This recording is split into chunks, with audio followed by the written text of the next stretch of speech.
Trump tariff को अमेरिकी supreme court की तरफ से अवैध घोषित करने के फैसले के बाद भारतीय एक्सपोर्टर्स को करीब 1 लाख करोड़ रुपए का रिफंड मिल सकता है। जी हां, कोर्ट के आदेश पर एक नया ऑनलाइन पोर्टल लॉन्च किया गया है जिसके जरिए एक्सपोर्टरों को रिफंड देने की व्यवस्था की जा रही है। इस पर ज्यादा डिटेल के लिए हमारे साथ जुड़े संवाददाता आलोक प्रियदर्शी। आलोक, बताइए क्या है पूरी खबर।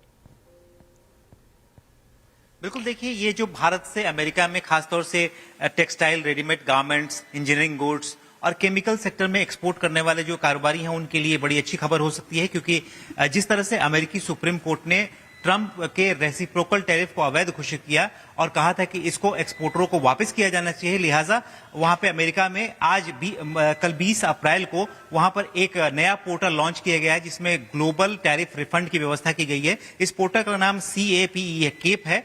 इसके जरिए ही तमाम जितने भी रिफंड्स हैं उसको वापस किया जाएगा। एक अनुमान के मुताबिक करीब जितने भी अमेरिका में इंपोर्ट होते हैं उससे करीब जो रेसिप्रोकल टैरिफ है 166 बिलियन डॉलर की वसूली की गई थी, जिसमें से भारत का करीब हिस्सा 10 से 12 बिलियन डॉलर का था, जो लगभग करीब 80 हजार से 1 लाख करोड़ रुपए तक का हो सकता है।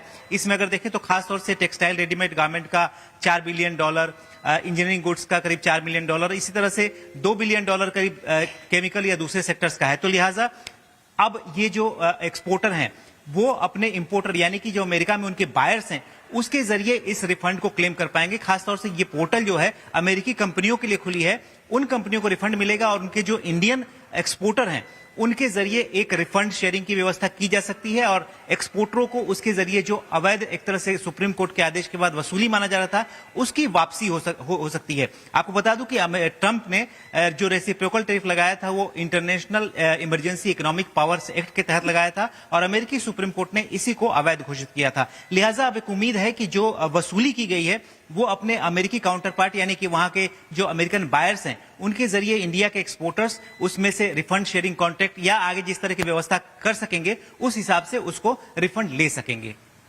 कुल आलोक, एक्सपोर्टर्स के लिए तो ये तो एक बहुत बड़ी गुड न्यूज के तौर पर आई है ये खबर। बहुत बहुत शुक्रिया इस पूरी जानकारी के लिए।